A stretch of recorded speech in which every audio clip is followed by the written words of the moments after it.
आज की क्लास में कक्षा 10th का मैथमेटिक्स में प्रश्नावली हम लोग 9 स्टार्ट करेंगे। ठीक है, प्रश्नावली 9 स्टार्ट करेंगे। तो हम लोग प्रश्नावली 9 में प्रवेश कर रहे हैं। देखिए 9 चैप्टर जो है ये है त्रिकोणमिति का अनुप्रयोग। त्रिकोणमिति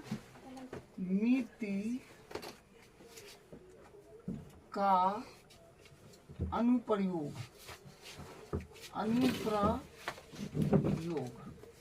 बस त्रिकोणमिति का अनुप्रयोग है ये। तो इसमें सबसे पहले हम लोग देखेंगे कि बेसिक बात क्या है और कौन कौन सा फार्मूला इसमें काम आएगा, बस उतना ही देखेंगे जो इसमें जरूरी है। ठीक है, तो देखिए फार्मूला जो काम आएगा इसमें आएगा, जैसे हो गया साइन थीटा। तो साइन थीटा बराबर होता है लंब बट्टा होता है कर्ण, जो आप जानते हैं। उसके बाद कॉस थीटा बराबर होता है आधार बट्टा कर्ण, तो आधार बट्टा कर्ण। और उसके बाद टैन थीटा बराबर हो जाएगा, जो हो जाएगा लंब बट्टा आधार, लंब बट्टा आधार। बस ये तीनों पर ही क्वेश्चन खत्म हो जाएगा। ठीक है, और सबसे ज्यादा टैन वाला यूज आता है। और इसका फिर वैल्यू जैसे हो गया 30 डिग्री, 45 डिग्री, 60 डिग्री, बस इतना ही। ठीक है, तो हम यहाँ पर ये सारणी भी एक बना लेते हैं। यहाँ पर साइन का हो गया, कॉस हो गया और टैन हो गया, बस इतना ही का हम बनाएंगे। तो यहाँ पर अगर मान लीजिए 30 डिग्री है, 30 डिग्री का ले रहे हैं, और उसके बाद 45 डिग्री का ले रहे हैं, और उसके बाद 60 डिग्री का ले रहे हैं। ठीक है, साइन 30 डिग्री, साइन थीटा मतलब साइन 30 का वैल्यू कितना हो जाएगा, यहाँ पर ये सब छोड़िए, थीटा को हटाइए। तो साइन 30 डिग्री का वैल्यू हो जाएगा 1/2,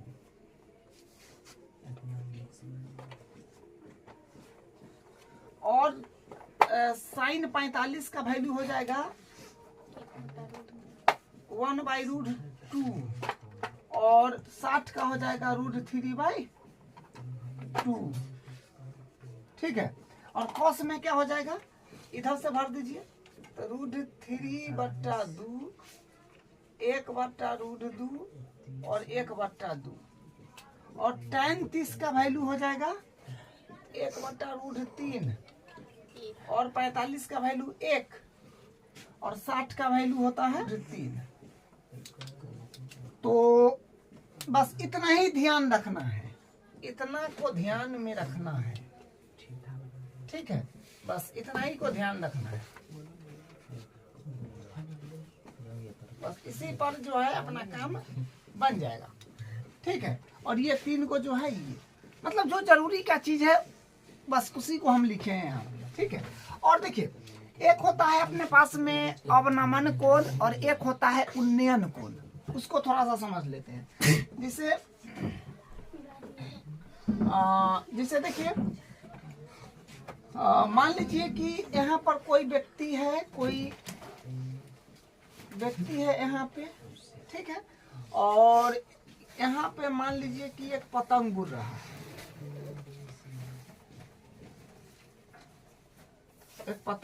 है, ठीक है, तो ये जो है इस पतंग को यहाँ से ये देख रहा है, ये पतंग को देख रहा है। ठीक है, ये पतंग को देख रहा है, तो आंख से इस पतंग को देख रहा है। तो आंख से पतंग को देखने में जो रेखा जाएगा उसको हम लोग बोलते हैं दृष्टि रेखा। तो ये हो जाएगा आपका दृष्टि रेखा।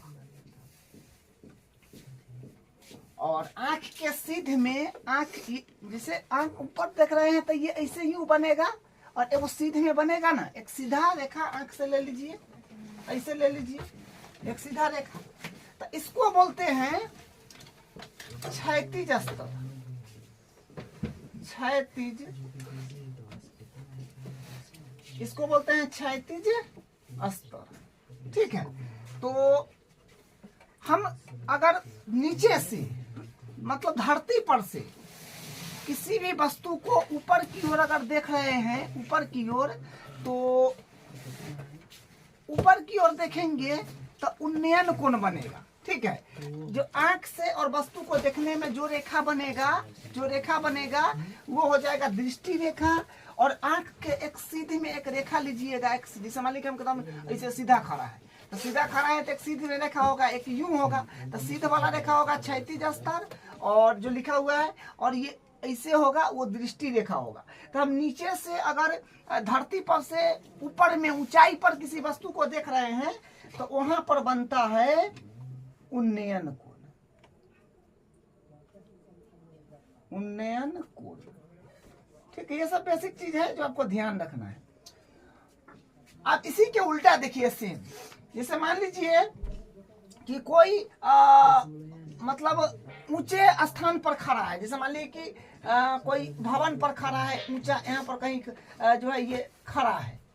ठीक है, बहुमंजिला भवन पर खड़ा है, मान लीजिए बहुमंजिला भवन है, यहाँ पर वो खड़ा है, और यहाँ से मान लीजिए कि एक फुटबॉल को देख रहा है, एक फुटबॉल को देख रहा है। तो फुटबॉल को देखेगा तो उसके आंख से जो यहाँ तक का जो आएगा ये, ठीक है, ये आएगा, तो इसको आंख से, और ये फुटबॉल के आंख से फुटबॉल को देखेगा, तो आंख से फुटबॉल तक का जो रेखा बनेगा उसको तो दृष्टि रेखा बोलेंगे, वो हो जाएगा अपने पास में दृष्टि रेखा, दृष्टि रेखा।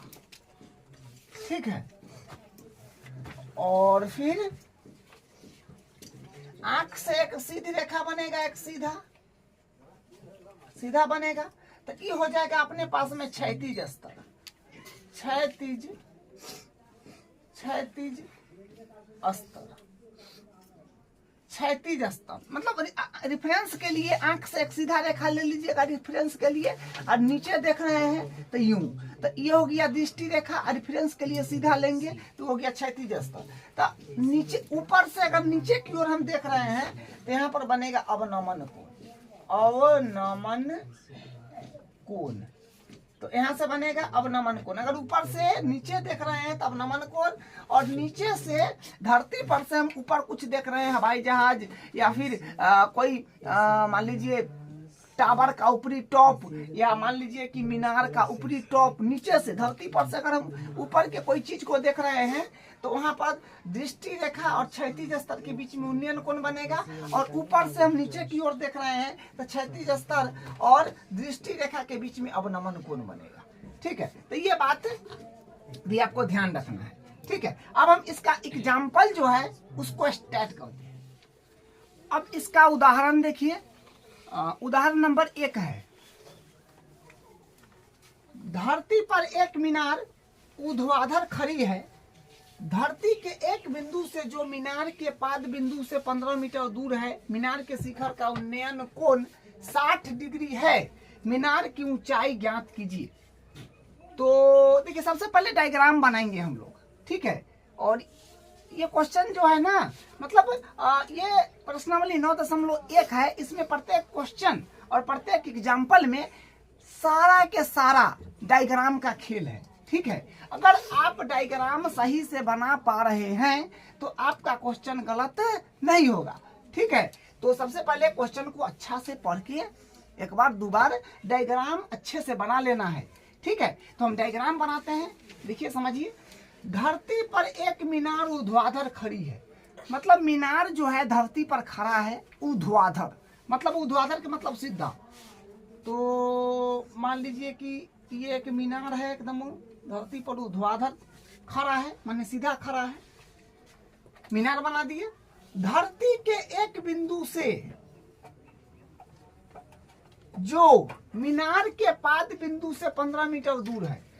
अच्छा, धरती का कोई बिंदु मान लीजिए कि यहाँ से आते हैं यहाँ तक, मान लीजिए कि ये धरती का कोई बिंदु है, जो ये बिंदु से मीनार का पांव जो है, पांव मतलब जो इसका नीचे वाला बिंदु से ही 15 मीटर दूर है। कितना मीटर दूर है? 15 मीटर।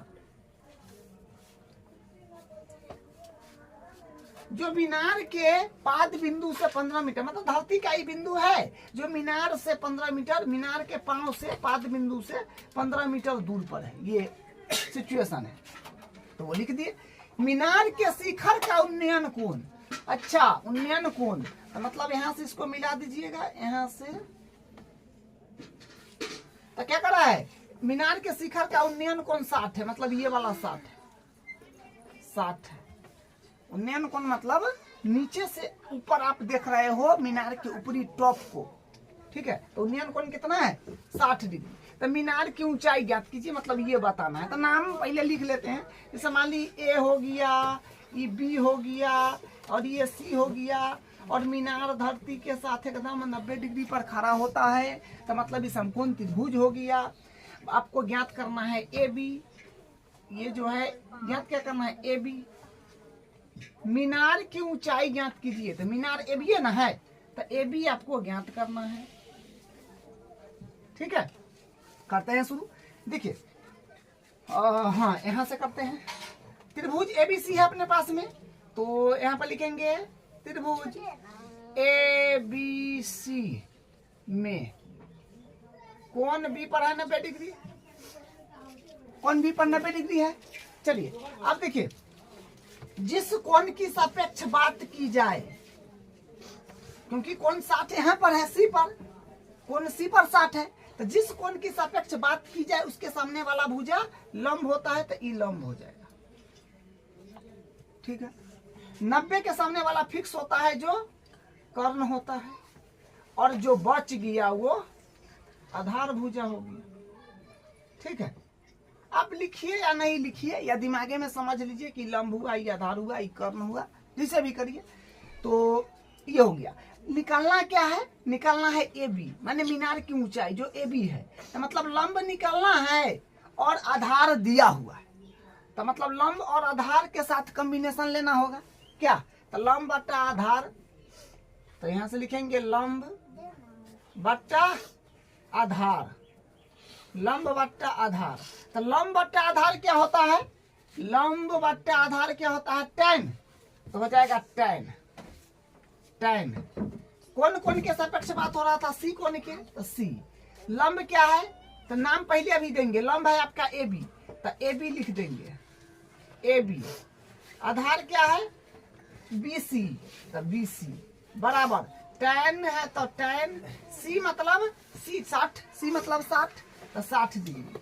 अब चलिए, अब ए बी का वैल्यू है नहीं है, तो इसको एडिटिव छोड़ दीजिए, तो ए बी एडिटिव। अब बीसी का वैल्यू है कि? हाँ, बीसी का वैल्यू 15 है, तो 15 बराबर tan 60 का वैल्यू बोलिए, tan 60 का वैल्यू है √3, √3। देखिए फार्मूला सबसे पहले आप याद रखिए, ठीक है, √3। तो आप क्रॉस मल्टीप्लाई करिएगा तो ए बी इकाई हो जाएगा अपने पास में, ए बी आई में जब करिएगा तो 15√3 हो जाएगा। तो ए बी का वैल्यू आ गया 15√3, जो कि सब मीटर में चल रहा है, तो यहाँ मीटर हो जाएगा। तो आप यहाँ पर लिख दीजिएगा, अतः मीनार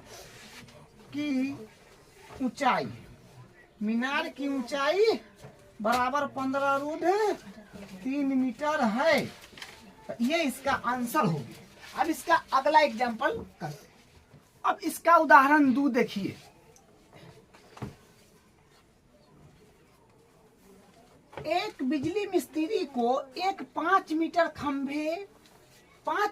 ऊंचे खंभे पर आ गई खराबी की मरम्मत करनी है। मरम्मत का काम करने के लिए उसे खंभे के शिखर से 1.3 मीटर नीचे एक बिंदु तक वह पहुंचना चाहती है। देखिए आकृति, इसमें आकृति दिया हुआ है, ठीक है। यह यहाँ होगा।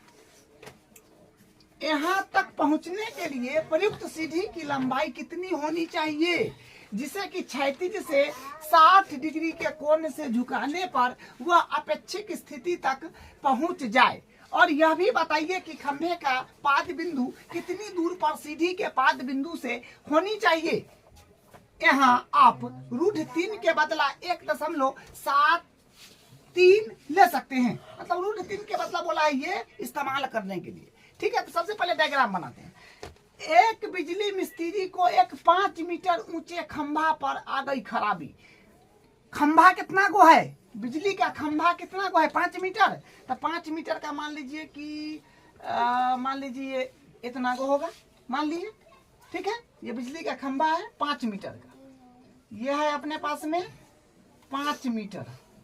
चलिए 5 मीटर ऊंचे खंभे, 5 मीटर ऊंचा खंभा है और बिजली का खंभा है, तो जाहिर सी बात है कि यहाँ से तार गुजरेगा, तार गुजरेगा। क्या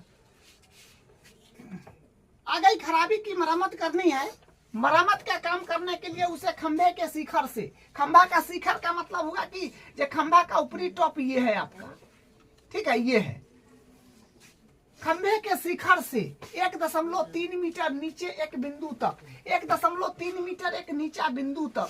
तो मान लीजिए कि यहाँ से खंभा की ऊपरी सिराई है और उससे 1.3 मीटर नीचे आई है, 1.3 मीटर नीचे मान लीजिए यहाँ पुर गया। ठीक है, यहाँ से यहाँ तक का जो है ये मान लीजिए कि यहाँ से यहाँ तक है 1.3 यहाँ तक। ठीक है, ये बिंदु तक नीचे आना है। ठीक है, अब देखिए आगे 1.3 मीटर नीचे एक बिंदु तक वो पहुंचना चाहती है। तो 1.3 मीटर नीचे तक वो पहुंचना चाहती है, माने यहाँ तक।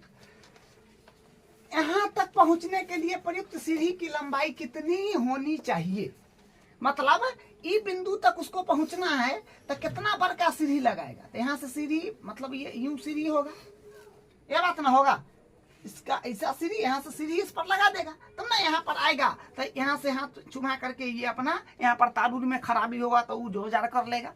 अगर इस सीढ़ी को यहाँ रख देगा तो तार से तो ऊपर चल जाएगा, तो हवा में क्या जोड़ेगा। ठीक है, तो इसलिए बोला है कि 1.3 मीटर नीचे जो एक बिंदु तक सीढ़ी को लगाना है और यहाँ से वो अपना, क्योंकि जो आदमी चढ़ेगा पोल पर वो तो कुछ लंबा होगा, तो यहाँ तक आएगा, यहाँ तो बढ़ा के जोड़ लेगा। ठीक है, तो कह रहा है कि भैया इस सीढ़ी कितना को होगा, कितना लंबाई के सीढ़ी होगा, ये पूछा है। ठीक है, तो धरती से इसको मिला दीजिए, क्योंकि तो धरती भी है, इसको मिला दीजिए। अब देखिए प्रयुक्त सीढ़ी की लंबाई कितनी है, मतलब ये बताना है जी सीढ़ी कितना को है,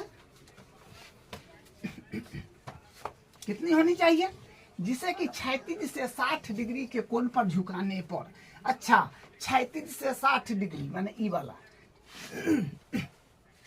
ये हो जाएगा 60 डिग्री। ठीक है, बोला है ना, जिसे कि क्षैतिज से 60 डिग्री कोण से झुकाने पर, क्षैतिज है ना, है क्षैतिज रखा है ना धरती के साथ क्षैतिज, ये हुआ। तो 60 डिग्री के कोण से झुकाने पर वह अपेक्षित स्थिति तक पहुंच जाए, यहाँ तक पहुंच जाए। और यह भी बताइए कि खंभा का पाद बिंदु से, अच्छा ये पोल है, ये पोल बिजली का खंभा है, ये वाला ये ना है, खंभे का पाद बिंदु से कितनी दूरी पर सीढ़ी है। बिजली का खंभा है और यहाँ पर सीढ़ी है, तो ये बिजली का पाद बिंदु हुआ, खंभा का पांव हुआ, इस सीढ़ी का जो है जहाँ से है ये, तो ये बोला है कि कितना जो है ये कितना दूर पर है सीढ़ी, यो बताइए, यो पूछ लिया है, वही बात है। यह भी बताइए कि खंभा का पाद बिंदु से कितनी दूरी पर सीढ़ी के पाद बिंदु है। खंभा का पांव, बिजली के खंभा का पांव और सीढ़ी का पांव दोनों के बीच में कितना दूर है, ये बताना है। ठीक चाहिए, हाँ तो हो गया, तो मतलब ये बताना है, ये बताना है। क्वेश्चन पढ़ के डायग्राम बना लिए, लेकिन हालांकि डायग्राम दिया हुआ था लेकिन हम पढ़ के बनाए हैं, इसी आप लोग करिए। चलिए अब मान लीजिए कि इसका नाम हम दे देते हैं ए, सबका नाम दे दीजिए। ठीक है, मान लीजिए कि इसका नाम है अपने पास में ए, इसका नाम है बी, इसका नाम है सी, इसका नाम है डी। ठीक है, अब देखिए आप थोड़ा सा दिमाग लगाइए, ये कौन दे दिया है, जिस कोण की सापेक्ष बात की जाए उसके सामने वाला भुजा, तो ये लंब हो गया। जरूरी नहीं है कि आप भी लिख दीजिए, अगर आपको दिमाग में अगर अट रहा है कि जिस कोण की सापेक्ष बात की लंब हो गया, ये कर्ण हो गया, ये आधार हो गया, तो जरूरी नहीं है लिखना। ठीक है, और धरती के साथ बिजली का खंभा एकदम 90 डिग्री पर होगा, तो 90 के सामने वाला भुजा ये क्या हो गया, कर्ण हो गया। ये कथी हुआ बोलिए, ये आपका आधार हुआ कि नहीं। हाँ चलिए ठीक है, अब सुनिए यहाँ पर करना क्या है, कर्ण भी निकलना है आधार भी निकालना है, लंब दिया है। एक बार कौन है, लंब का कौन के साथ संबंध ले लीजिए या फिर कौन का आधार के साथ संबंध ले लीजिए, क्योंकि निकालना तो दोनों है क्या। तो चलिए करते हैं। हाँ देखिए, त्रिभुज ए नहीं बोलिए, त्रिभुज ए नहीं बोल सकते हैं क्या, हम लोग बोल सकते हैं त्रिभुज बी सी डी में, क्योंकि त्रिभुज बी से ना बन रहा है। देखिए ध्यान से, त्रिभुज बी सी डी में कोण सी बराबर 90 डिग्री। तो लंब दिया है, आधार भी निकालना है, कर्ण भी निकालना है। तो मान लीजिए कि लंब का हम आधार के साथ पहले ले लेते हैं। तो अपने पास में होगा लंब बट्टा आधार, लंब बट्टा आधार, ठीक है। लंब बट्टा आधार क्या होता है, लंब बट्टा आधार होता है tan, तो यहाँ पर हो जाएगा tan, ठीक है। tan किस कोण के सापेक्ष हम लंब बट्टा आधार लिखे हैं, डी कोण के सापेक्ष ना, क्योंकि डी पर ना 60 है, तो डी। लंब का नाम एक बार दे दीजिए क्या है, तो लंब है भैया BC, तो BC। आधार बोलिए, आधार है भैया, नाम देना है अभी CD, तो CD बराबर tan है, तो tan, और D पर कोण ना है जो 60 है, तो 60 डिग्री दे दीजिए। अब सुनिए थोड़ा ध्यान से, थोड़ा वो काम यहाँ पर करने की आवश्यकता है। क्या करने की आवश्यकता है, आपका पूरा बिजली का खंभा क्या मीटर का है, 5 मीटर का है, लेकिन त्रिभुज का भुजा तो इतने दूर में है, BC इतने है, इतना तो फिर 5 में से कम जगह के 0.3, तो घटा ही लीजिए। तो घटा लीजिएगा तो मतलब हमरा कथी चाहिए, BC चाहिए ना, BC चाहिए ना। तो BC चाहिए तो हम क्या करेंगे, BC चाहिए तो हमको करना होगा पूरा AB, पूरा AC में से घटाना होगा AB, बोलिए सही बात है। तो BC बराबर कितना, AC बोलिए, पूरा पूरा AC मतलब A से लेकर C तक बिजली के खम्भा जो 5 मीटर है, तो 5 माइनस AB मतलब 1.3 घटा के बोलिए कितने आ रहा है,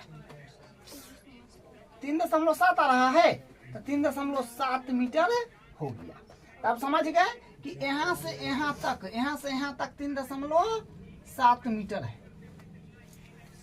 ठीक है। अब यहाँ पर वैल्यू रखिए, तो BC हो क्या हो जाएगा, B से लेकर C के दूरी 3.7 बट्टा CD, अरे ज्ञात करना है, CD ज्ञात करना है, तो एडिटिज बराबर tan 60 के वैल्यू √3, tan 60 कितना होता है √3, तो वो भरा गया। अब देखिए, अब आप क्रॉस मल्टीप्लाई करिएगा तो क्या बनेगा, CD में √3 से, तो क्या होगा √3 CD, बस कैलकुलेशन करना है, ठीक है। 3.7 में 1 से, 3.7 में 1 से, तो फिर यहाँ से आ जाएगा CD के जब आप बराबर करोगे तो 3.7 बट्टा √3, लेकिन यहाँ पर थोड़ा ध्यान दीजिए, √3 के बदला ये वाला चीज रखना है, क्वेश्चन में दिया है तो करना पड़ेगा। CD बराबर 3.7 और √3 का वैल्यू यहाँ पर रख दीजिएगा, कितना है 1.73। तो कहने का मतलब इसको हल कर लीजिए। देखिए हल कैसे करेंगे, यहाँ पर थोड़ा ध्यान दीजिए। देखिए हाँ, दशमलव के नीचे कै गो अंक है, दशमलव के लेयर कै गो अंक है, 1 2 गो, तो 100 ऊपर जाएगा। और दशमलव के ऊपर कै गो अंक है, तो एगो 10 ले आएगा, इसे ही कट गया, यहाँ का दशमलव भी खत्म हो गया। अब आपको बस क्या करना है, आपको CD बराबर देखिए आएगा क्या, 10 से गुना करिएगा तो होगा 370, अब बट्टा यहाँ पर हो जाएगा 173। अब बोलिए जे कितने आएगा, भाग करिएगा तो 370 में 173 से भाग करिएगा, 2.133 आ रहा है ना, तो लगभग में इसको लिखिए कितना आ रहा है, 2.14 कर दीजिए, ठीक है। लगभग में हो गया, मतलब अप्रोक्स वैल्यू हो गया लगभग में। तो ये इसका जो है आ गया CD का वैल्यू, ये बस यहाँ पर कैलकुलेशन करना था, भाग दीजिए, आपका ये आएगा लगभग में 2.133 चल रहा था, तो इसको 2.1 इसको 4 मान लीजिए, ठीक है। अभी निकलना है, कर्ण निकलना है, क्योंकि ये भी तो निकलना है, सीधी है ना है, तो मतलब ए नहीं BD निकलना है। तो फिर लंब और कौन के साथ संबंध ले लीजिए, या फिर अभी आधार आया है तो आधार थोड़ा ज्यादा कंप्लीटेड है, इसको छोड़ दीजिए, दशमलव में है, तो लंब का कौन के साथ संबंध ले लीजिए। फिर यहाँ पर हम करते हैं, तो फिर लिखेंगे त्रिभुज। त्रिभुज मान लीजिए इसको फर्स्ट बार, इसको मान लीजिए सेकेंड बार। त्रिभुज ABCD में फिर वही बात, कौन सी ए पढ़े ना बेडिग्री, तो बोलिए लंब दिया है, कौन निकालना है, तो लंब और कौन में संबंध, लंब बट्टा कर्ण। अब बताइए लंब बट्टा कर्ण क्या होता है, लंब बट्टा कर्ण होता है साइन थीटा, तो इसका मतलब साइन थीटा, कौन थीटा मतलब डी, तो डी क्योंकि डी दे दीजिए। अब देखिए लंब, लंब का नाम एक बार दे दीजिए ना, लंब लिखा हुआ है क्या है BC, तो BC दे दीजिए एक बार, तो BC, और कर्ण दे दीजिए आप, नाम अभी दीजिए जो कि है BD, तो BD बराबर, और सॉरी साइन है तो साइन डी पर है 60 ना, तो 60 डिग्री। अब यहाँ पर BC का वैल्यू है क्या, हाँ BC का वैल्यू तो है, BC का वैल्यू है 3.7, तो 3.7, अब BD, अच्छा BD तो निकालना है, BD जो है ये निकालना है, तो BD को एडिटीज रखिएगा, BD को एडिटीज रखिए बराबर साइन 60, साइन 60 का वैल्यू बोलिए, साइन 60 का वैल्यू अपने पास में कितना है, √3/2, यहाँ पर लिखिएगा √3/2। अब देखिए क्रॉस मल्टीप्लाई करिए, क्या रहा है, तो BD में √3 से तो क्या होगा, √3 BD बराबर 3 दूनी क्या हो, 7 दूनी 14 और 3 6 7.4। फिर यहाँ से BD के जब आप बराबर करेंगे तो 7.4 के बट्टा में √3 लगेगा, तो फिर यहाँ से वैल्यू रखना पड़ेगा, वैल्यू क्या रखना होगा, देखिए 7.4 है तो ये, और √3 का वैल्यू कितना है, √3 बराबर 1.73, 1.73, सबका कैलकुलेशन मतलब 4.276 इसको करने पर मिल जाएगा, बस कैलकुलेशन है इतना कर लीजिए, लगभग में ले लीजिए 4.28, मतलब इसको करिएगा तो इतना आएगा, तो लगभग में 4.28 अप्रोक्स ले लीजिए लगभग में, ठीक है। तो मतलब BD भी अपने पास में आ गया कितना, 4.28 मीटर। तो यहाँ पर लिख दीजिए कि पूछा था क्या, एक पूछा है सीढ़ी की लंबाई, तो लिख दीजिए, लिखेंगे यहाँ पर अतः सीढ़ी की लंबाई,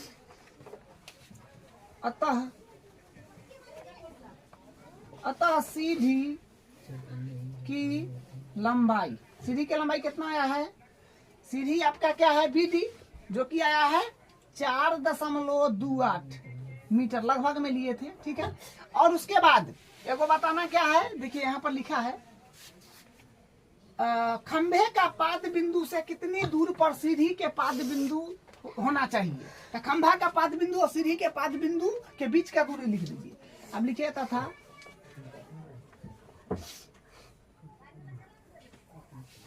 अब इसका उदाहरण 3 देखिए, 1.5 मीटर लंबा एक प्रेक्षक एक चिमनी से 28.5 मीटर की दूरी पर है, उसकी आंखों से चिमनी के शिखर का उन्नयन कोण 45 डिग्री है, चिमनी की ऊंचाई ज्ञात कीजिए। देखिए बात क्या है, कह रहा है कि 1.5 मीटर का एक प्रेक्षक है, प्रेक्षक मतलब जो कोई चीज को देखता है ना उसको प्रेक्षक बोलते हैं, ठीक है, कोई व्यक्ति होगा, एक चिमनी से 28 मीटर की दूरी पर है। अच्छा तो वो चिमनी हम पहले बना लेते हैं, ठीक है, मान लीजिए कि ये अपने पास में चिमनी, चिमनी तो थोड़ा बड़ा होता है क्या, मान लीजिए इतना को चिमनी है, ठीक है, ये चिमनी है। देखिए क्या कर रहा है, 1.5 मीटर लंबा एक प्रेक्षक है जो चिमनी को देख रहा होगा, एक चिमनी से 28.5 मीटर के दूर पर है, चिमनी से कितना दूर पर है वो प्रेक्षक, चिमनी से 28.5 मीटर, 28 बोला है ना, 28.5 मीटर की दूरी पर है कौन, 1.5 मीटर के लंबा प्रेक्षक, चिमनी से 28.5 मीटर के दूरी पर है, तो मतलब बेचारा प्रेक्षक यहाँ होगा। इहो तनी ऊंच, तनी इहो लंबा है, वो लंबा व्यक्ति है, 1.5 मीटर का है। तो मान लीजिए कि 1.5 मीटर का यूं मान लीजिए इतना को होगा, इतना को मान लीजिए क्या 1.5 मीटर का है। इसको थोड़ा सीधा बनाइए, टेढ़ लग रहा है, ठीक है, मान लीजिए यूं। चलिए, तो 1.5 मीटर का ये प्रेक्षक है। 1.5 मीटर लंबाई क्या है, प्रेक्षक है। 1.5 मीटर लंबा एक प्रेक्षक ये है। एक चिमनी से 28.5 मीटर की दूरी पर है, ये चिमनी है, इससे 28.5 मीटर की दूरी पर है। उसकी आंखों से चिमनी के शिखर का उन्नयन कोण, तो ये खड़ा है तो इसका यहाँ पर आंख होगा, तो इसका चिमनी का जो है, चिमनी के शिखर, शिखर मतलब ऊपरी टॉप, ये वाला, ये वाला बात हो रहा है, ये वाला, ठीक है। शिखर का उन्नयन कोण 45 डिग्री है। अच्छा, तो इसको यहाँ से मिलाइए दीजिए, ये कितना है, 45 डिग्री है, 40 डिग्री, ठीक है, 45 डिग्री। उन्नयन कोण 45 डिग्री है। चिमनी की ऊंचाई ज्ञात कीजिए। अब देखिए, आपको चिमनी तो यहाँ से यहाँ तक ये रहा, तो ये आपको बताना है, ठीक है, ये बताना है यहाँ से यहाँ की दूरी कितना होगा। इसका नाम दे देते हैं, मान लीजिए A B C D E, बस नाम दे दीजिए, नाम जो देना है दे दीजिए। अब सुनिए ध्यान से, ये 28.5 मीटर है, तो इसका मतलब इसके सामने वाला भुजा है वो 28.5 मीटर होगा। बोलिए, ये भी 28.5 मीटर होगा, क्योंकि ये तो एक समांतर चतुर्भुज की तरह काम करेगा। क्या ये 28.5 मीटर, तो ये भी 28.5 मीटर होगा। ई जो है 1.5 मीटर, तो इसके सामने फिर ये ई भी जो हो जाएगा अपने पास में कितना हो जाएगा, 1.5 मीटर होगा। बोलिए, हमको चिमनी की ऊंचाई बताना है, ठीक है, कोई बात नहीं है। त्रिभुज तो यहाँ पर बन रहा है, ये त्रिभुज बन रहा है, क्या ये त्रिभुज बन रहा है, तो हम लोग त्रिभुज में बात करेंगे। त्रिभुज क्या है, ए बी ई, और ठीक है, यहाँ पर हम लेंगे त्रिभुज ए बी लेना है, ठीक है। त्रिभुज ए बी ई में कोण बी बराबर है 90 डिग्री। तो अब थोड़ा सा ध्यान देने की आवश्यकता है। जिस कोण की सापेक्ष बात की जाए, जैसे ये कोण की सापेक्ष बात की, यहाँ पर 45 डिग्री है, तो ये वाला कोण की सापेक्ष बात हो रहा है, तो ये हो जाएगा आपका लंब। 90 के सामने वाला हमेशा कर्ण होता है। ये जो बच गया ये वाला भुजा जो आपका आधार हो जाएगा, ठीक है। चलिए देखिए, ध्यान समझिएगा, निकालना लंब है, निकालना लंब है, निकालना लंब है, और आपके पास आधार दे रखा है, तो लंब और आधार में कॉम्बिनेशन लेना पड़ेगा। क्या कर्ण और लंब में लीजिएगा कॉम्बिनेशन, तो फिर काम गड़बड़ हो जाएगा, क्योंकि कर्ण का वैल्यू नहीं है और लंब निकालना है, तो क्या होगा, तो यानी लंब बटा आधार के साथ कॉम्बिनेशन बनाइए, जो लंब बटा आधार आपका 10 बन जाएगा। तो वही काम हम यहाँ करने वाले हैं। तो यहाँ पर लिखेंगे लंब बट्टा आधार, लंब बट्टा आधार, लंब बट्टा आधार क्या होता है, 10, जो कि ई है, कौन ई है, तो ई हो जाएगा। अब देखिए, लंब मतलब ए बी, तो यहाँ पर हो जाएगा ए बी, आधार मतलब बी ई, तो हो जाएगा बी ई बराबर 10 है, तो 10 ई मतलब ई पर है 45 डिग्री, तो 45 डिग्री, ठीक है। अब देखिए, अब यहाँ से ए बी का वैल्यू जरा बताइए।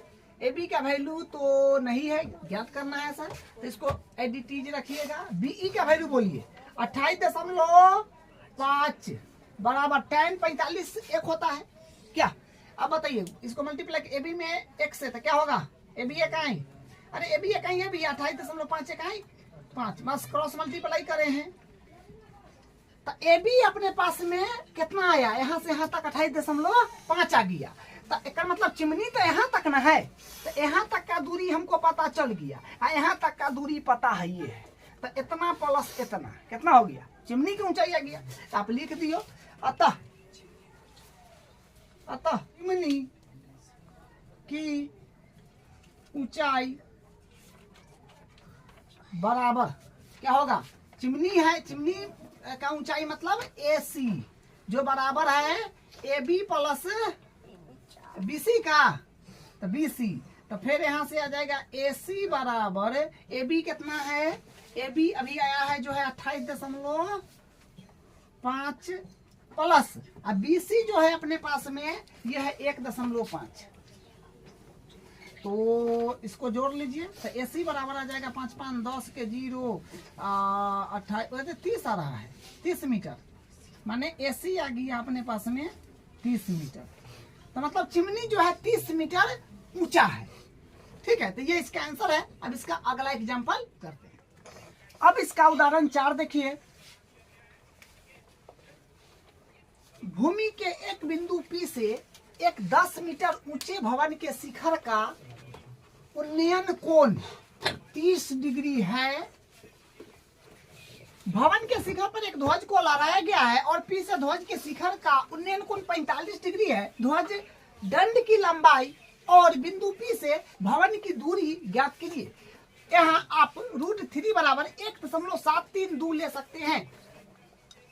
ये क्वेश्चन है। देखिए सारा के सारा डायग्राम का जो है यहाँ पर पंगा है। तो देखिए डायग्राम सबसे पहले हम लोग बनाएंगे। क्या कर रहा है, देखिए भूमि के एक बिंदु P से, मतलब भूमि के पर एगो बिंदु P लेना है, से एक 10 मीटर ऊंचे भवन का शिखर का उन्नयन कोण 30 डिग्री है। मतलब 10 मीटर ऊंचा भवन एगो बना लीजिए। पहले मान लीजिए कि ये 10 मीटर ऊंचा भवन हो गया। ये भवन जो है कितना है, 10 मीटर है। 10 मीटर ऊंचा भवन मान लीजिए ये है। शिखर का उन्नयन कोण 30 डिग्री है। कहां से, देखिए 10 मीटर ऊंचे भवन के शिखर का उन्नयन कोण 30 डिग्री है एक बिंदु P से। ठीक है, तो मान लीजिए कि यहाँ पर एगो बिंदु है, यहाँ से यहाँ पर एक बिंदु है, यहाँ पर P वो बोला है। ठीक है, बोला है, तो इसका उन्नयन कोण बोला है 30 डिग्री है। इसको थोड़ा आगे कर लीजिए। मान लीजिए कि यहाँ पर भूमि का एक बिंदु P है। ठीक है, फिर से देख लीजिए। भूमि के एक बिंदु P से, तो वही है भूमि के एक बिंदु P ये रहा, से एक 10 मीटर ऊंचा भवन, ये 10 मीटर ऊंचा भवन है कि शिखर का उन्नयन कोण, शिखर मतलब ऊपरी टॉप का उन्नयन कोण 30 डिग्री है। मतलब ये 30 डिग्री है किससे, बिंदु P से 30 डिग्री। देखिए कहने का मतलब ये बात हुआ कि एक 10 मीटर ऊंचा भवन है और उसके एक बिंदु P से भवन के शिखर का उन्नयन कोण 30 डिग्री है। ये बात कहने का मतलब हुआ कि 10 मीटर ऊंचे भवन के शिखर का उन्नयन कोण 30 डिग्री है एक बिंदु P से। ठीक है, ये बात। भवन के शिखर पर, बारे भवन के शिखर का मतलब ये ऊपरी टॉप, यहाँ पर शिखर है ना, ऊपरी टॉप, एक ध्वज को लहराया गया है। अच्छा, तो वो ध्वज भी लहरा दीजिए ना, ध्वज को लहराइए। यहाँ पर एक ध्वज को लहराया गया, तो ध्वज कुछ इस प्रकार का बनता है। मान लीजिए यहाँ पर ध्वज को बना दीजिए। मान लीजिए ये ध्वज है,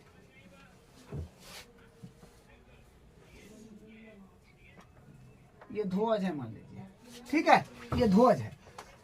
देखिए बोला है ना कि भवन के शिखर, शिखर मतलब ये ऊपरी टॉप पर एक ध्वज को लहराया गया, तो ध्वज को लहरा दिए।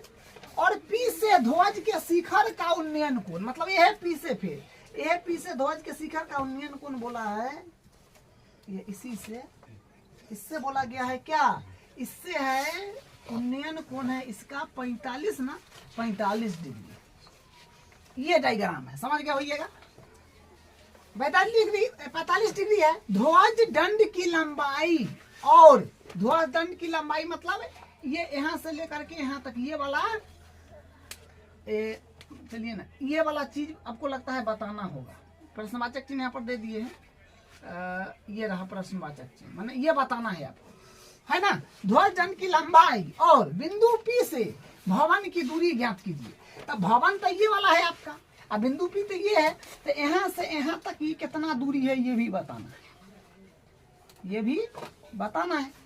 और ये कितना को है ये भी बताना है, और ये बताना है। ठीक है, तो भवन P की दूरी, P से भवन की दूरी ज्ञात कीजिए। हाँ ठीक है, देखिए अब हम लोग इसका सॉल्यूशन करते हैं।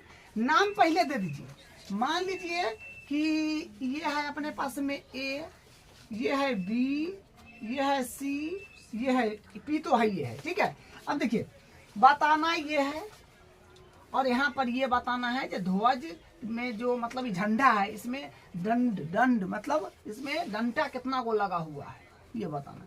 तो इसमें 2 समकोण त्रिभुज बन रहा है, आप ध्यान से देखिए। और दोनों का बात हम कर लेते हैं। देखिए पहले 30 डिग्री वाला का बात करेंगे जो हो जाएगा BCP। तो यहाँ पर है ये कोण 30 है, तो जिस कोण की सापेक्ष बात की जाए तो सामने वाला ये लंब हो जाएगा, ये लंब हो गया। और 90 के सामने वाला ये भवन तो धरती के साथ 90 डिग्री पे खड़ा रहेगा, तो ये कर्ण हो गया। तो दोनों का कर्ण तो ये होगा क्योंकि दोनों का कोण यहीं पर, कोण से मतलब नहीं है। 90 डिग्री के सामने वाला जो है कर्ण है, तो दोनों का कर्ण वही होगा। और ये कोण है, दोनों का कोण यही है, तो दोनों का लंब यही हो जाएगा, ये कहने का मतलब। ये आधार हो गया, ठीक है। अब देखिए हम पहले लेते हैं त्रिभुज BCP में, तो यहाँ लिखेंगे त्रिभुज BCP में कोण C बराबर 90 डिग्री। तो देखिए आधार तो निकालना है और लंब दिया है, तो लंब बटा आधार कर लीजिए। लंब बटा आधार क्या होता है? लंब बटा आधार tan होता है। यहाँ पर लिख देंगे tan।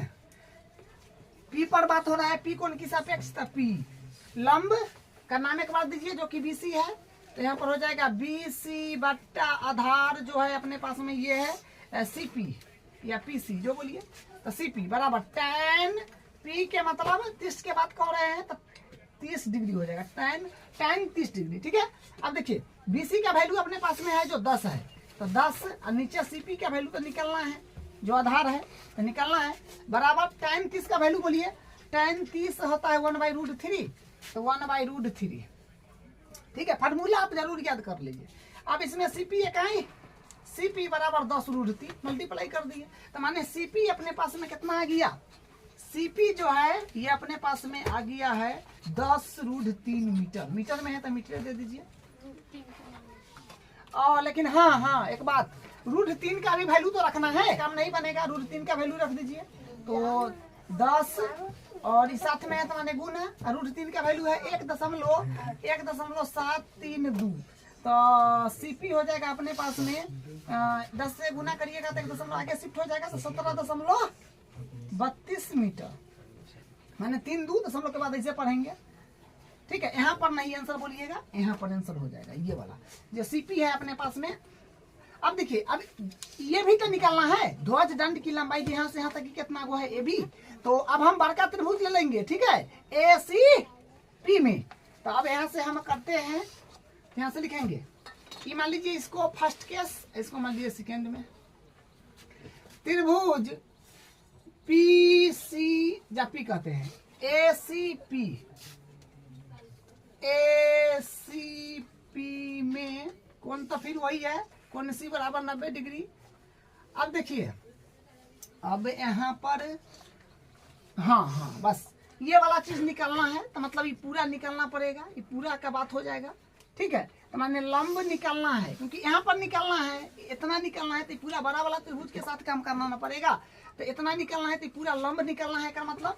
और अपने पास में आधार आ गया है, देखिए CP भी है ना आधार, तो लंब बटा आधार में संबंध ले लीजिए। यहाँ पर लंब बटा आधार हो जाएगा, लंब बटा आधार, तो लंब बटा आधार बनता है tan। लंब बटा आधार जो है tan है, तो थीटा के जगह कौन P के सापेक्ष चल रहा है तो P हो जाएगा। लंब बोलिए, लंब अपने पास में नाम एक बार दे दीजिए जो है AC, तो AC बटा आधार जो है आपका जो है CP, तो CP बराबर tan P मतलब 45 के सापेक्ष, तो 45 डिग्री, ठीक है। अब देखिए यहाँ पर AC का वैल्यू है क्या? AC का वैल्यू के AC के वैल्यू का पैसे लिख सकते हैं।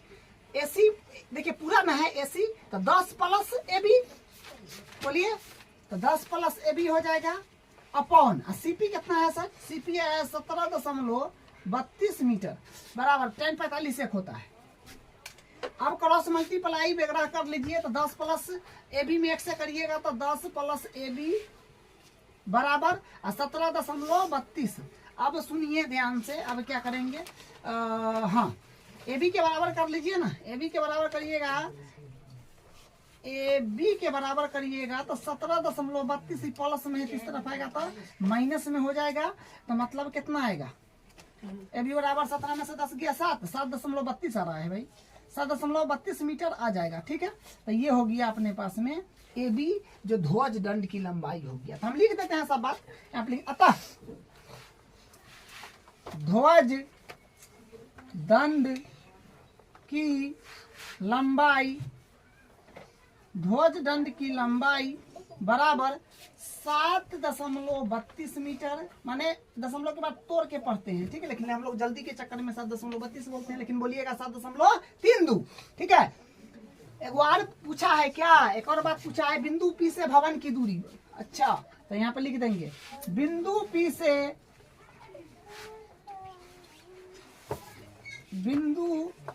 से भवन की दूरी। तो बिंदु P से भवन की दूरी अपने पास में हो जाएगा जो ये आया है, ये ना है CP, बिंदु P है, यहाँ भवन है, तो ये हो गया 17.32 मीटर, 17.32 मीटर। तो ये इसका आंसर हो गया। अब इसका अगला एग्जाम्पल, अब इसका उदाहरण 5 देखिए। एक समतल जमीन पर खड़ी मीनार की छाया उस स्थिति में 40 मीटर अधिक लंबी हो जाती है जबकि सूर्य का उल्टांश 60 से घटकर 30 हो जाता है, अर्थात छाया के एक सिरे से मीनार के शिखर का उन्नयन कोण 60 डिग्री है और डीबी छाया की लंबाई है, जबकि उन्नयन कोण 30 डिग्री है। मीनार की ऊंचाई ज्ञात कीजिए। तो सबसे पहले डायग्राम पर फोकस करेंगे हम लोग। देखिए क्या बोला गया है, एक समतल जमीन पर खड़ी मीनार, मतलब एक मीनार खड़ा है, मान लीजिए ये मीनार है। ठीक है, देखो थोड़ा ध्यान से सुनिएगा। एक समतल जमीन पर खड़ी मीनार, तो ये मीनार है, छाया उस स्थिति में 40 मीटर अधिक लंबी हो जाती है, मतलब उस स्थिति में 40 मीटर अधिक छाया लंबा हो जाता है। एक मतलब मान लीजिए कि पहले इतना पर कहीं रहा होगा, अब इससे 40 मीटर दूर चला जाता है, मान लीजिए यहाँ चला आता है। ये बात है। पहले मान लीजिए कि यहाँ रहा होगा, पहले जो है, एक मिनट,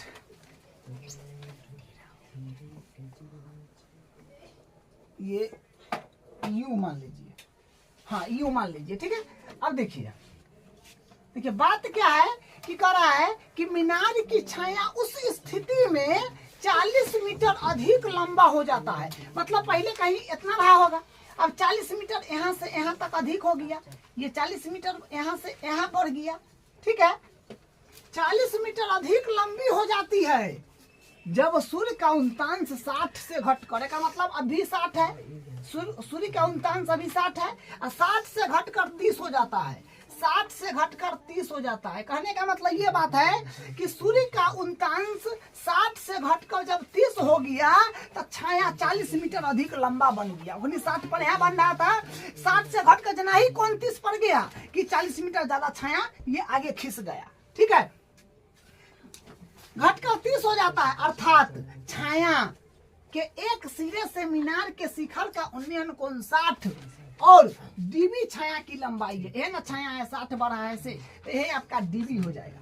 ये है डीबी, ये है डी, ये है बी।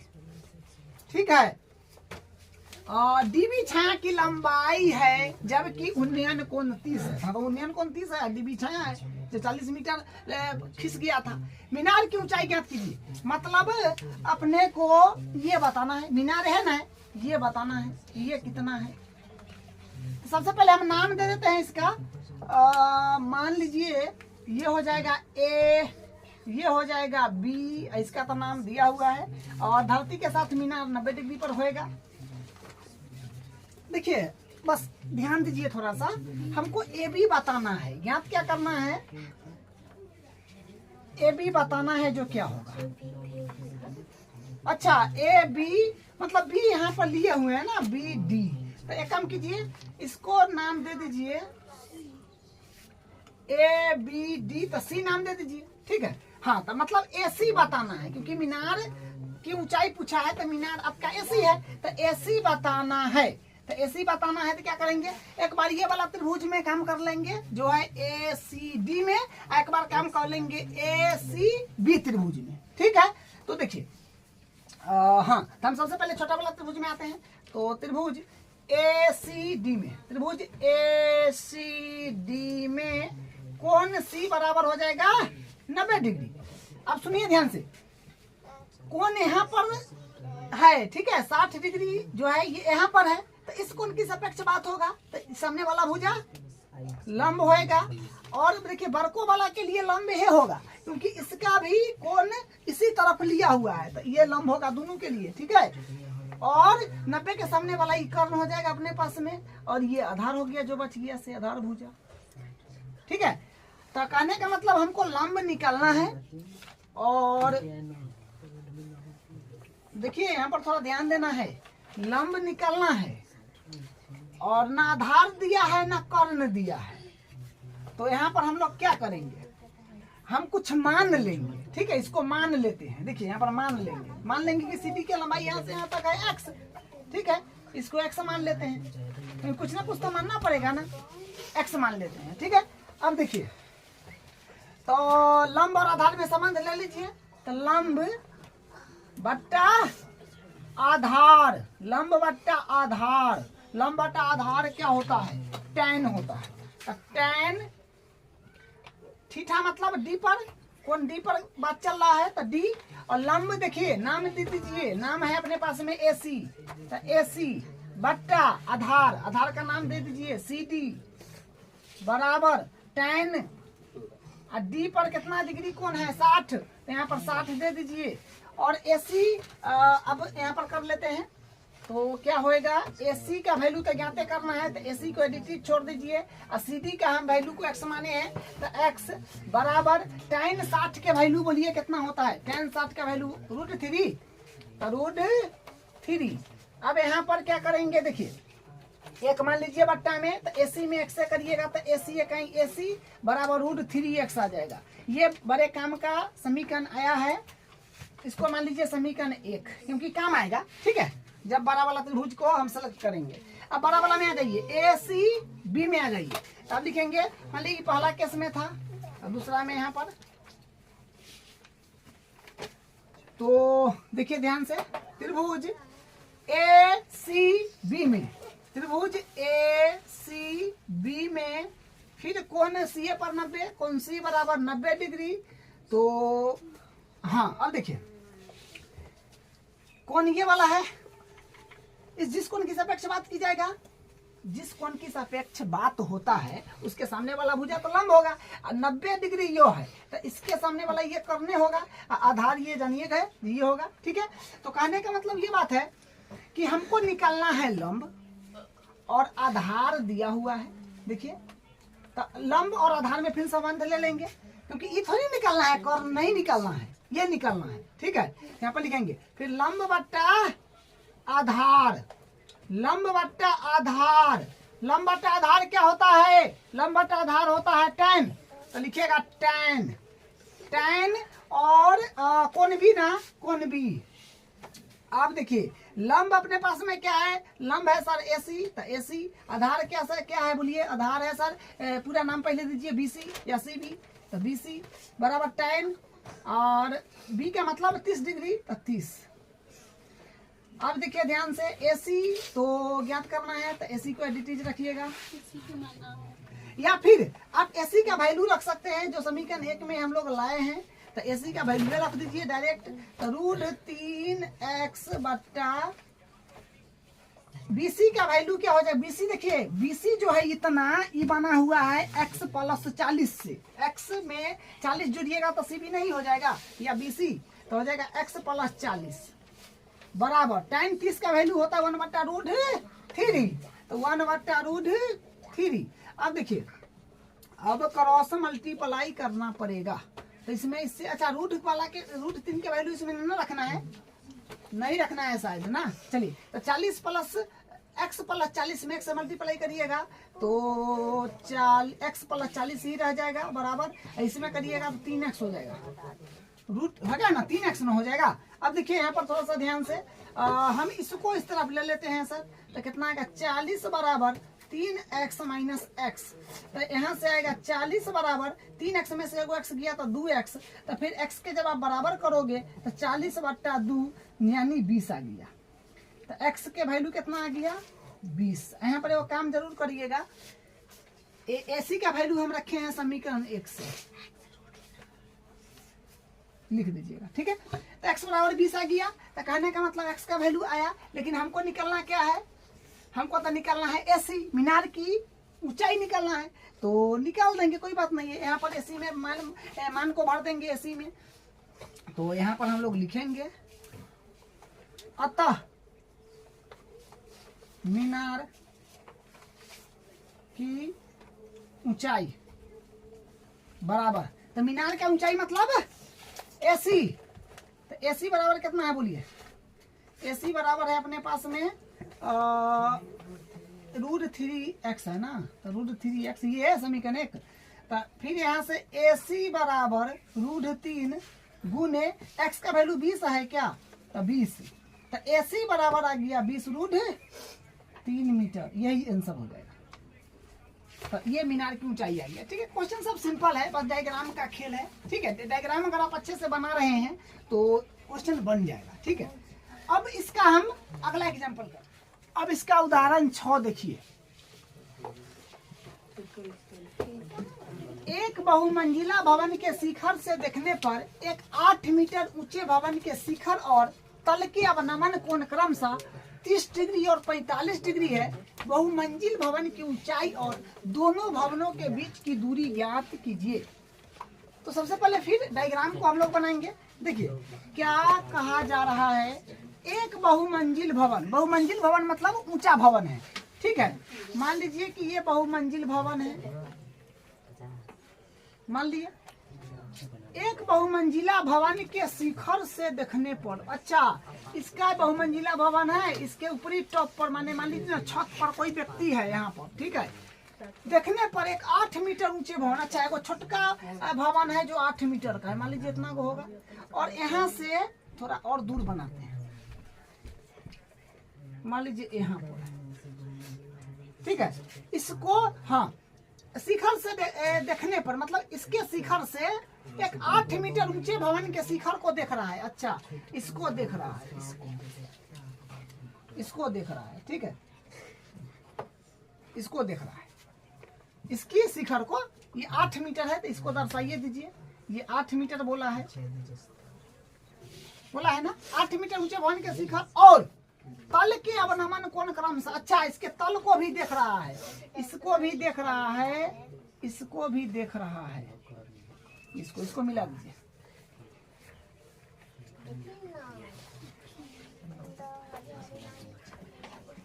इससे मिला दीजिए, ये बात है, ठीक है।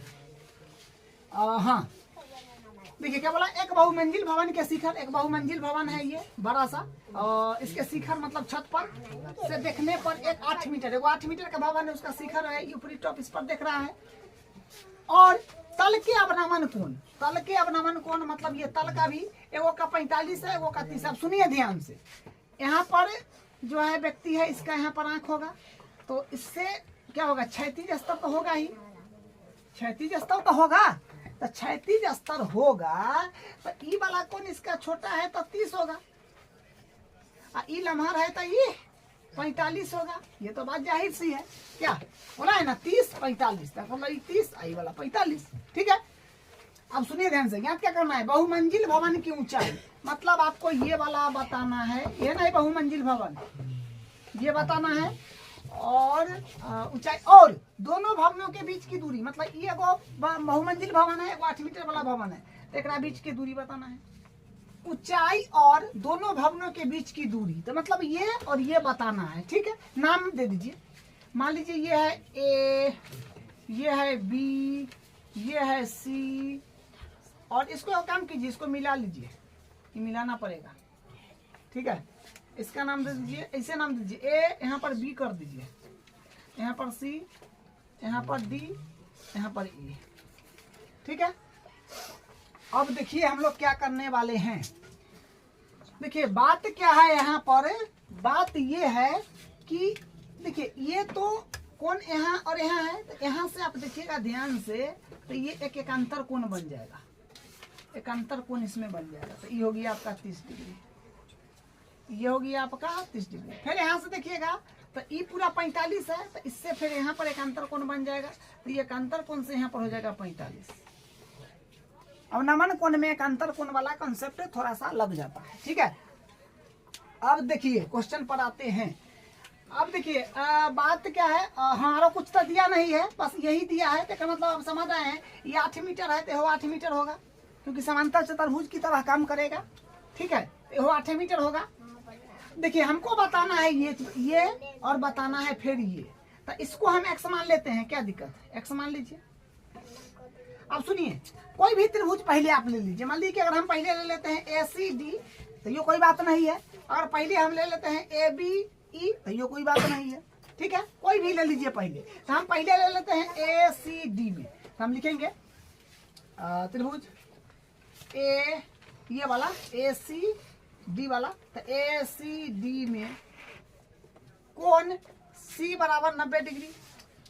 तो अब देखिए ध्यान से, ये इस कोण की सापेक्ष बात किया जा रहा है, तो सामने वाला भुजा लंब हो जाएगा, तो ये लंब हो जाएगा आपका, और ये तो धरती के साथ है, भवन 90 के साथ, तो ये आपका कर्ण हो जाएगा, और ये नीचे वाला आधार हो जाएगा, ठीक है। हाँ अब चलिए, मतलब निकालना है हमको ये वाला चीज, जो आधार निकालना है, और लंब में आधा पार्ट दिया है, आधा पार्ट नहीं दिया है। तो लंब और आधार के साथ कॉम्बिनेशन बना लीजिए, तो लंब बट्टा हो जाएगा आधार, लंब बट्टा आधार। लंब बट्टा आधार होता है भैया tan, तो tan और कोण D। अब देखिए यहाँ पर लंब लंब मतलब पूरा, क्योंकि ACD त्रिभुज लिए हैं, तो पूरा क्या हो जाएगा AC, तो लंब हो गया AC बट्टा आधार हो गया अपने पास में CD बराबर tan D, मतलब tan 45। AC का वैल्यू है क्या अपने पास में, एक काम करिए ना, चलिए नीचे लिख लेंगे। AC मतलब 10 प्लस AB, क्योंकि इतना प्लस इतना से बनेगा, तो मतलब 10 कर रहे हैं, सॉरी 8 ना है इतना, 8 प्लस AB, तो 8 प्लस AB किसके बराबर होगा, AC के बराबर। और CD को हम लोग x माने हुए हैं, तो x, और tan 45 का वैल्यू होता है 1। चलिए अब देखिए, x से मल्टीप्लाई में करिएगा, तो 8 प्लस होगा AB बराबर x से कहीं x, तो AB के बराबर कर लीजिए ना। AB के बराबर अगर हम लोग करते हैं, AB के बराबर, तो x प्लस में 8 से नहीं आएगा, तो माइनस में होगा, तो x माइनस 8 हो जाएगा। AB का वैल्यू अभी तक हम लोग लाए हैं। अब छोटा वाला त्रिभुज में फिर लगा देंगे, इसको मान लीजिए फर्स्ट, इसको मान लीजिए सेकेंड केस, फर्स्ट सेकेंड, मतलब दो बार, मतलब दो काम इसमें हो रहा है, एक बार में ये वाला त्रिभुज और दूसरा बार में ये वाला, ठीक है। तो हो जाएगा, आप लिखिए त्रिभुज ABE में, फिर ABE में ये वाला, तो यहाँ पर 90 बन जाएगा, तो यहाँ पर हो जाएगा कोण B बराबर 90 डिग्री, तो कोण B 90 डिग्री हो जाएगा। चलिए अब थोड़ा यहाँ देख लीजिए, यहाँ पर ये बात देखना है कि इस कोण की सापेक्ष बात कर रहे हैं, तो लंब तो फिक्स हो गया, 90 के सामने वाला कर्ण फिक्स हो गया, और ये आधार भुजा है आपका, ठीक है। अब चलिए निकालना है हमको ये वाला चीज, क्या बहुमंजिल भवन की ऊंचाई है ना हुआ, तो ये निकालना है। तो मतलब लंब और आधार में कॉम्बिनेशन बना लीजिए, तो लंब बट्टा हो जाएगा आधार, लंब बट्टा आधार होगा, जो कि tan होता है, लेकिन कोण E है, तो E, ठीक है। लंब मतलब AB, लंब मतलब AB, ठीक है। आधार मतलब BE बराबर tan, और E मतलब E पर 30 डिग्री, तो 30 डिग्री। AB मतलब AB का वैल्यू तो शायद आया है अपने पास में, AB का वैल्यू कितना है, x माइनस 8 बट्टा ये है ना। अब देखिए BE, अच्छा एक मिनट, यहाँ पर क्या है BE ना, अच्छा हाँ, सी डी और बी ई एकदम बराबर होगा, क्योंकि समांतर चतुर्भुज की तरह का ये एक्स है, इसको एक्स माने है ना, तो ये भी आपका एक्स से हो जाएगा। ये बात थोड़ा ध्यान दीजिएगा, यहाँ पर एक्स हो जाएगा बराबर। tan 30 का वैल्यू होता है 1/√3, तो 1/√3। चलिए क्रॉस मल्टीप्लाई वगैरह एक्स में एक्स से, तो एक्स बराबर ए में करिएगा तो √3 x माइनस 8√3। आप एक काम करिए ना, x के तरफ कर लीजिए, तो यहाँ से क्या हो जाएगा, x माइनस √3 x बराबर 8 सॉरी एक काम कीजिए, रुकिए, ऐसे नहीं, ऐसे करिए, माइनस वाला को झंझटे हटा लेते हैं, माइनस वाला का काम खत्म कर, इसको इस तरफ ले लेते हैं, इसको इस तरफ ले लेते हैं, तो माइनस के 8√3 है, तो इन्हें प्लस के हो जाएगा, बोलिए, बराबर √3 x प्लस में है, आएगा तो माइनस में होगा, माइनस का झंझट खत्म कर दिए, ठीक है। तो 8√3 बराबर x कॉमन आ जाएगा, तो अपने पास में बचेगा √3 माइनस 1। अब यहाँ से आप बराबर कर लो x के, तो x के जब आप बराबर करोगे तो आएगा 8√3 बट्टा √3 माइनस 1 आ जाएगा। तो यहाँ से ये आ गया, ठीक है। अब देखिए बट्टा में है √3 माइनस 1, तो रूट में तो बट्टा में रखना नहीं है, हरों का परिमेयकरण हम लोग करा लेंगे। तो हरों का परिमेयकरण अगर कराते हैं तो देखिए क्या आएगा, हरों का परिमेयकरण में ई है √3, तो प्लस साइन बदल के ऊपर नीचे जो आप जानते हैं।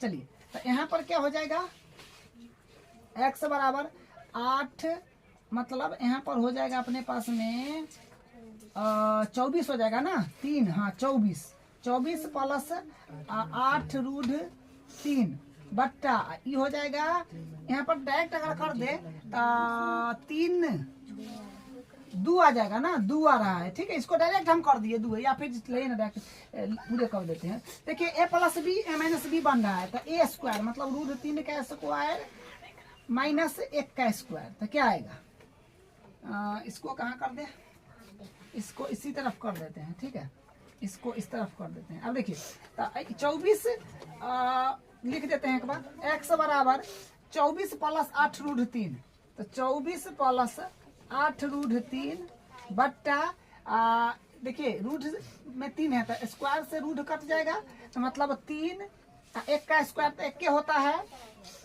तो फिर यहाँ से क्या आएगा, एक काम कीजिए, ऊपर से 8 कॉमन ले लीजिए, 8 कॉमन लीजिएगा तो 8 3 24 प्लस √3 बट्टा 3 में से 2, 3 में से गया 2, तो इसे ही भी कट गया। देखिए यहाँ पर 2 चौका 8 कटा है, तो 4, तो यानी x बराबर क्या आया, x बराबर आया अपने पास में 4 × 3 प्लस √3, ठीक है।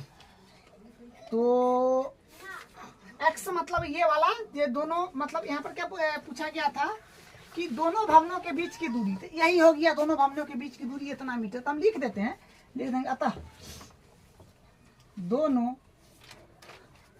भवनों के बीच की दूरी बराबर 4 × 3 प्लस √3, ठीक है। तो ये इतना मीटर हो जाएगा। अब निकालना है क्या, बहुमंजिला भवन की ऊंचाई। तो देखिए बहुमंजिला भवन की ऊंचाई निकालने के लिए इधर तो जगह का शॉर्टेज है, यहाँ पर कर देते हैं। बहुमंजिला भवन की ऊंचाई मतलब बहुमंजिला भवन है ना, AC, तो यहाँ लिखेंगे AC बराबर, AC किसके बराबर है, AB प्लस BC के, तो AB प्लस BC, तो यहाँ पर हो जाएगा AC बराबर AB का वैल्यू बोलिए, AB का वैल्यू है कहीं पर, AB का वैल्यू तो अपने पास में ये है, x माइनस 8 है, तो x माइनस 8 ये है ना AB का वैल्यू, x माइनस 8 प्लस है, तो प्लस BC का वैल्यू बोलिए, BC का वैल्यू तो 8 है, BC 8 है, ये यहीं पर लिखा हुआ है 8। तो फिर यहाँ से AC बराबर, देखिए यहाँ पर हम क्या करेंगे, x का वैल्यू जो है अभी आया है, जो है 4 × 3 प्लस √3, तो 4 × 3 प्लस √3, तो 3 प्लस √3 माइनस 8 प्लस 8, तो -8 + 8 तो इधर खत्म हो गया। AC बराबर हो जाएगा अपने पास में, देखिए ये तो प्लस माइनस ये तो कट जाएगा, प्लस में 8 है माइनस में 8, तो ये खत्म। तो यहाँ से क्या बचेगा, यहाँ से बचेगा अपने पास में 4 × 3 + √3, ठीक है। तो इतना जो है ये हो गया इतना मीटर। तो हम यहाँ पे लिख देंगे अतः बहुमंजिला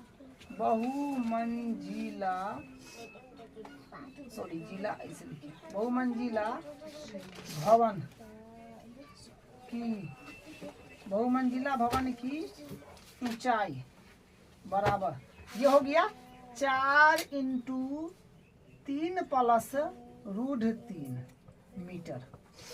तो इस तरह से क्वेश्चन को करना है, ठीक है। अब इसका उदाहरण 7 देखिए, जो लास्ट है। एक नदी में पुल के एक बिंदु से नदी के सम्मुख किनारों के अवनमन कोण क्रमशः 30 डिग्री और 45 डिग्री है। यदि पुल किनारों से 3 मीटर की ऊंचाई पर हो तो नदी की चौड़ाई ज्ञात कीजिए। देखिए डायग्राम हम कुछ इस प्रकार से बनाते हैं, प्रकार से बना लेते हैं। ठीक है, और इसका जो है यहाँ से बोला है ना, क्या बोला है, अब नमन कोण 30-45 है। यदि पुल किनारों से 3 मीटर की ऊंचाई पर है, इसका ऊंचाई है 3 मीटर, ठीक है, ये ऊंचाई है 3 मीटर, ठीक है। अब नमन कोण बोला है, यहाँ से ये बिंदु यहाँ पर है, मान लीजिए P, ये बिंदु से कोई व्यक्ति जो है इसको सम्मुख किनारा को देख रहा है, तो ये हो जाएगा अपने पास में, ये होगा 45 डिग्री, ये हो जाएगा 30 डिग्री, 30 डिग्री 45 डिग्री। हमको बताना है कि नदी कितना चौड़ा है, क्योंकि पानी तो यूं जाएगा, नदी कुछ इस प्रकार से यहाँ पर होगा, तो पानी तो यूं जाएगा ऐसे, ठीक है, ऐसे पानी जाएगा उसमें क्या, तो कितना चौड़ा है ये नदी बताना है, यहाँ से यहाँ तक के बताना है जी कितना चौड़ा है, ठीक है। अब देखिए नाम इसको दे दीजिए, P नाम दे दीजिए, तो इसको नाम दे दीजिए ABC। तो बस आसान बात है। यहाँ पर देखिए, यहाँ पर क्या होने वाला है, ये जो है, ये देखिए यहाँ पर एक अंतर कोण का काम फिर यहाँ पर हो जाएगा, तो ये अपने पास में हो जाएगा 30 डिग्री होगा ना, एक अंतर कोण से 30 डिग्री।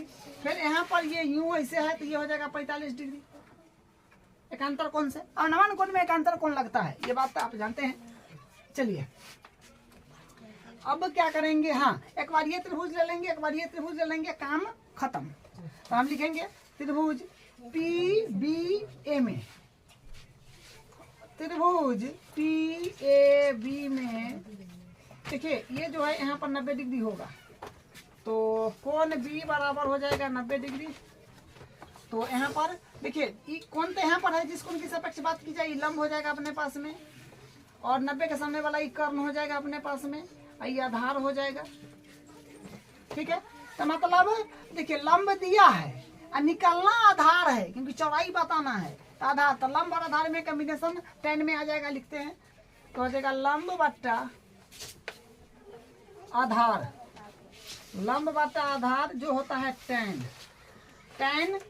A, कौन A के सापेक्ष था A, तो लंब मतलब PB, तो हो जाएगा PB आधार, आधार मतलब AB बराबर 10 A पर 30 डिग्री, तो 30 डिग्री। PB बोलिए 3 मीटर, तो 3 मीटर, 3 डायरेक्ट लिखिए, मीटर को छोड़िए।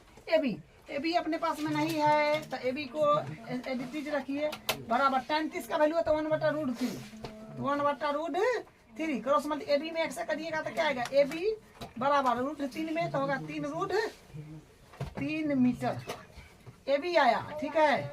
और फिर ये वाला में हम लगा देंगे, मान लीजिए कि पहला सिचुएशन, ये दूसरा में क्या लेंगे, त्रिभुज PBC, तो त्रिभुज PBC में कौन BA पर यहाँ पर भी 90 है, तो देखिए जिस कोण के सापेक्ष बात की जाए तो ये लंब हो गया, 90 के सामने वाला ये कर्ण हो जाएगा और ये आधार हो जाएगा। देखिए आपको लिखने का मन है तो ये सब बात लिख दीजिए, तो आप डायरेक्ट समझ सकते हैं क्या। तो अब यहाँ से हो जाएगा, देखिए निकलना आधार है और लंब दिया है, तो लंब आधार में फिर कम्बिनेशन ले लीजिए। तो लंब बट्टा आधार, तो लंब बट्टा आधार होता है tan कौन सी के सापेक्ष। तो यहाँ पर लंब कितना है, तो लंब का नाम दे दीजिए जो PB है, आधार है अपने पास में BC बराबर tan C मतलब 45 डिग्री। तो 45 डिग्री यहाँ पर देखिए PB अपने पास में है, PB 3 है, तो 3 बट्टा BC बराबर और tan 45 1 होता है, तो मल्टीप्लाई के BC इकाई BC बराबर 3 इकाई 3 हो जाए, गया 3 मीटर। ठीक है, तो हमको तो निकलना है नदी की चौड़ाई, तो लिखेंगे अतः नदी की चौड़ाई, नदी की चौड़ाई बराबर, तो नदी की चौड़ाई ये पूरा है जो है आपका AC, तो AC किसके बराबर है, AB प्लस BC के। तो यहाँ से हो जाएगा AC बराबर, AB का वैल्यू है 3√3, AB का वैल्यू 3√3 प्लस BC का वैल्यू 3, तो क्या हो जाएगा 3 कॉमन आ जाएगा, तो 3 कॉमन आएगा तो 3 और 3 कॉमन लेने के बाद बचेगा √3 प्लस 1, तो इतना मीटर हो जाएगा नदी की चौड़ाई। ठीक है, यही इसका आंसर है। और प्रश्नावली 9.1 का एग्जाम्पल सारा कंप्लीट हो गया। अब आप इसको रिवीजन कीजिए।